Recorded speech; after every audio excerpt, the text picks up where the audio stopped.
박신정변 시작하겠습니다. 조장 김주환이고요. 저희 조원은 박시우와 최선론이 있습니다. 갑신정변이 일어나게 된 갑신정변에 대해서 목차 먼저 설명하고 갈게요. 갑신정변이 일어나게 된 배경, 어떤 환경에서 이 갑신정변이 일어났는지 그리고 급진기압화, 갑신정변을 일으킨 급진기압화가 뭐 하는 애들인지 이제 설명드릴 거고요. 온건기압화라고 급진기압화가 대립했던 애들이 있어요. 얘들도 이제 차이점이 뭔지를 설명을 드려야 이해가 쉬울 것 같아서 넣어봤고요.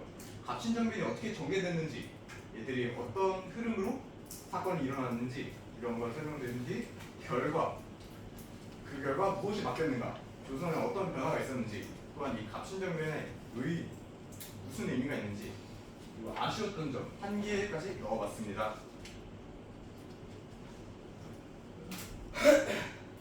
갑신정변의 배경 알아볼게요. 아까 은호가 발표했었는데 지금 이모군란을 청해의 군사적 도움을 받아서 이걸 제압을 했잖아요. 그렇다 보니 청해 조선에 대한 간섭이 심해질 수밖에 없었어요. 이걸로 인해 온건기압화와 급진기압화의 갈등, 이게 좀 더 심화된 것도 있었고요. 은호가 잘 설명을 해주셨는데, 그리고 이때 청나라가 베트남의 패권을 두고 프랑스와 전쟁을 하게 돼요. 청수 전쟁이라고 하는데, 이걸로 인해 지금 청해 군사력이 절반 정도가 베트남으로 빠져버려요. 그러니까 이제 조선에 개입할 수 있는 청나라의 군사수 자체가 반으로 줄어버린 거죠. 그러니까 일본은 조금 더 조선에 육심을 내볼 수 있었고요. 일본이 이 갑신정변을 이렇게 급진기압화들을 우리가 너희 도와줄게, 한번 해봐, 이렇게 꼬셨어요. 지원을 약속했어요. 일본 차관 실패라고 적혀있는데, 이게 다른 게 아니라 급진기압화에서 김옥균이 일본 차관을 조선에 넣으려고 했는데 이게 실패하고, 민씨정권과 온건기압화가 급진기압화를 막 견제하기 시작해요. 아까 말씀 민씨강과 온건기압화가 같이 급진기압화를 막 이렇게 부르기 시작합니다. 그때 지금으로 따지자면은 서울시장이었던, 좀 뒤에 나올 분인데, 박용호라는 분이 서울시장에서 지금으로 따지면 강릉시장으로 갑자기 내려갔다고 생각하시면 됩니다. 이렇게 막 급진기압화가 깎여 나가기 시작해요. 그러다 보니까 급진기압화 입장에서는 자기들이 막 권력이 눌리잖아요. 유세가 점점 약해지는 거예요. 그리고 이게 정상적인 방법으로는 우리가 이 정권을 먹을 수 없겠구나. 이제 여기서 쿠데타를 결심하게 됩니다. 급진기압화의 목적, 이제 급진기압화가 갑신정변을 일으켰잖아요. 그러니까 무언가를 바꾸려고 이걸 하고 싶다 해서 갑신정변을 일으킨 거잖아요.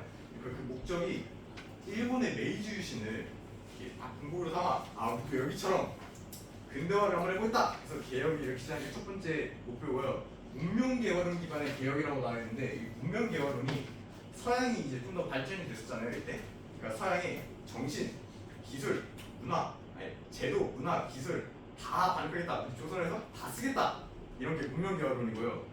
청의 간섭으로부터 벗어난 자주적인 근대 국가를 수립하겠다. 이거 안 보셔도 됩니다. 없어야 돼요, 원래. 자주적인 국가를 설립하겠다, 이런 겁니다. 아까 청의 간섭이 심해졌다고 말씀드렸었죠. 이제 온건기압화와의 차이를 알아볼게요. 온건기압화는 청의 양문동, 이제 일본의 메이지 유신처럼 청나라도 개혁을 한번 했었는데, 그게 핵심이 양문입니다. 이게 온건기압화의 이름처럼 천천히 조금씩 바꿔나가자 이거고요. 급진기압화는 일본의 메이지 유신, 아까 계속 나왔었는데 메이지 유신을 바탕으로 확 언제 이걸 바꾸겠냐, 빨리빨리 바꾸자 이겁니다. 그리고 온건기압화, 동도서기로 아까 나왔던 문명개혁론과 한 가지 차이점이 있는데, 이것도 서양의 기술과 서양의 기술을 받아들이는데 아무래도 문화 같은 걸 받아들이지 않고 서양의 정신은 안 받아들이는 기술만 받아들이자 이거고요. 온건기압화의 핵심 인물은 김홍집과 김윤식 등이 있습니다. 급진기압화는 김옥균과 서재필이 있고요. 갑신정변이 일어난 과정 어떻게 진행되었는가? 온건기화파와의 아까 청에 그것도 나왔었는데 온건기화파의 갈등이 심화되고 있었어요. 근데 이때 우정총국이라고 조선에 새로운 기구가 하나 생깁니다.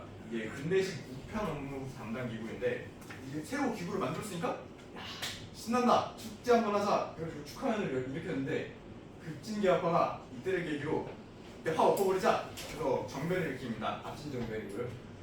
갑신정변으로 갑신정변이 성공을 했어요. 정권을 잡는 데 성공했어요. 근데 이제 새로운 정부를 만들어야 될 거 아니에요, 얘들이. 정권을 잡았으니까. 근데 이 급진기화파라는 게 수가 굉장히 적어요. 많지가 않아요. 정부를 얘들이 통째로 구성을 할 수 있을 만큼 많지가 않아서 조선을 허락을 받고 정권을 만들었는데 온건기화파와 섞어서 새롭게 만들게 됩니다. 근데 이게 사실 말이 섞여있다는 거지.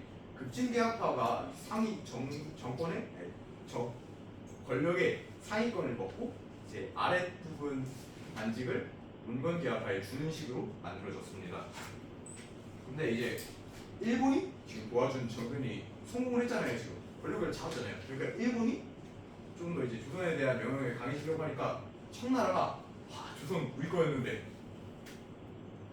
먹고 싶다 싶어서 청군을 개입시킵니다. 조선에. 그러니까 일본이 이건 아니겠다, 이건 아니다. 아직 청나라하고 부딪히기는 좀 아니다. 그래서 바로 후퇴를 해버려요. 그래서 정변이 3일 만에 진압이 돼버리게 됩니다. 여러분 혹시 3일 천하라는 말 아시나요? 이게 이때 나왔다는 말입니다. 3일 만에 권력이 무너졌다. 3일 천하. 급진기화파 중에 이제 홍영식, 제가 아까 실수 생각했는데 대표인물 중에 홍영식이라는 분이 계세요. 이 홍영식이라는 분은 끝까지 고종을 보호하다가 당시에 돌아가시고요. 김옥균 외 3명, 김옥균 외 2명, 총 3명은 일본으로 넘어가게 됩니다. 망명이 넘어간다는 거예요. 그래도 급진기화파가 성공을 했잖아요. 짧긴 했지만 그때 바꾸려고 한 게 시작됐습니까? 그게 이 개혁정당인데 1조를 보시면은 개헌군을 가까운 시일 내에 조선으로 돌아오도록 해라. 이게 이모군란 때 청나라가 개입을 했잖아요. 마지막 부분에. 그때 이게 구식군인들이 지도자로 세우려 한 게 흥선대원군이었잖아요. 이 흥선대원군이 청나라 입장에서는 되게 안 좋. 청나라 입장에서는 얘들 다시 문제를 일으킬 수도 있다. 왜 전 왕을 살려두면은 얘들이 또 막 뿔뿔 뭉쳐가지고 다시 반란을 일으키는 경우도 있잖아요. 그러면 이 대원군을 조선에 허락 없이 청나라로 납치해버려요. 이 대원군을 다시 돌려달라 이런 말인데 이게 조선에 있는데 왜 니들이 이걸 해결하냐? 니들은 자주적으로 해결하겠다. 해결해도 우리가 해결한다. 대원군 다시 보내라 이런 겁니다. 청에 대한 조공이라는 허례를 폐지하자.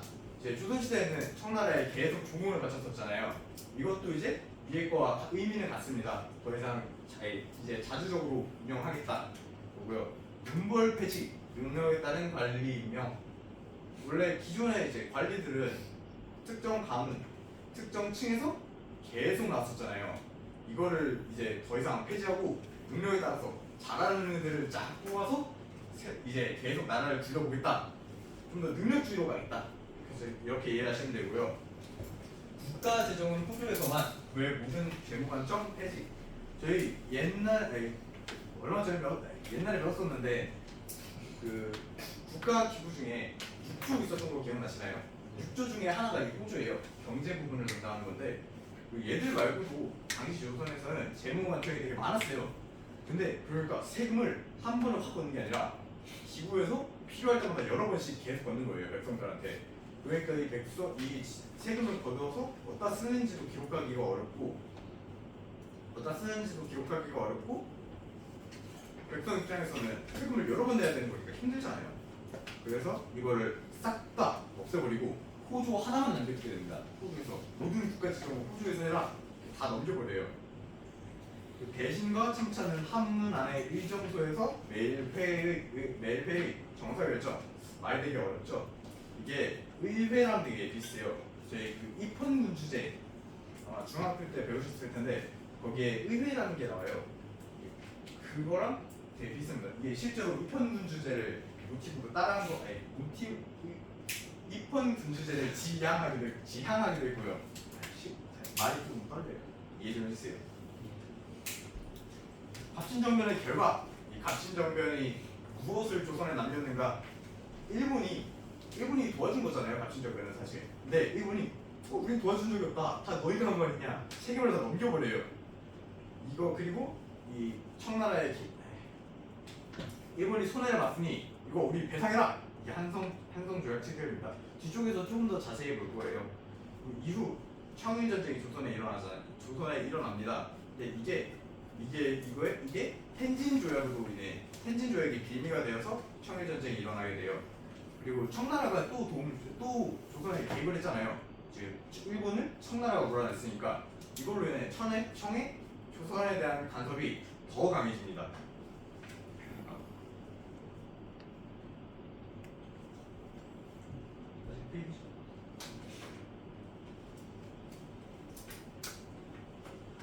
슬라이드가 안 넘어가요. 힌트 한번 쳐볼래? 제가 아까 말씀드렸죠. 자세하게 한다고. 한성조약 되게 간단한데 조선에서 이번에 청나라의 계획으로 살해당한 일본인과 공사관, 소각에 대한 배상금을 요구해라. 너희 때문에 우리가 손을 봤으니까 돈 달라. 이거예요. 텐진조약, 청나라나 일본 그 제3의 국가가 만약에 이 조선으로 파병을 하게 되면은 이거를 문서로 딴방으로 통지를 해야 된다는 거예요. 서로 만약 일본이 조선으로 간다. 청나라에 우리 간다 하고 이렇게 문서를 보내고 가야 돼요. 그리고 만약에 이 군사를 파견하면은 무슨 일이 있으니까 그런 거 아니에요. 뭐 이모군란처럼 쿠데타가 일어난 걸 수도 있고 만약에 개입하면 사건이 해결됐어요. 그러면은 더 이상 군대를 조선을 남겨두면 안 된다. 바로 본국으로 복귀시켜라. 이런 내용입니다. 갑신정변의 의의 및 평가. 청으로부터 독립을 시도 근대적 국가를 지향하였던 점에서는 근대적 민주운동으로 볼 수 있습니다. 정변의 지향, 목적, 민주제도와 인민평등의 가치가 일반 알려지는 계기가 되기도 했고요. 재능에 의한 출세와 사회적 지위 획득이 가능한 근대 가치를 전파하게 됐습니다. 하지만 이것 또한 외세의 도움을 받아 이뤄진 일이었죠. 일본의 의존적 태도를 보이고까 국방력 강화, 토지 제역에는 힘을 쓰지 않는 것, 그리고 민중의 지지를 받지 못한 점이 매우 아쉬운 한계가 되겠습니다.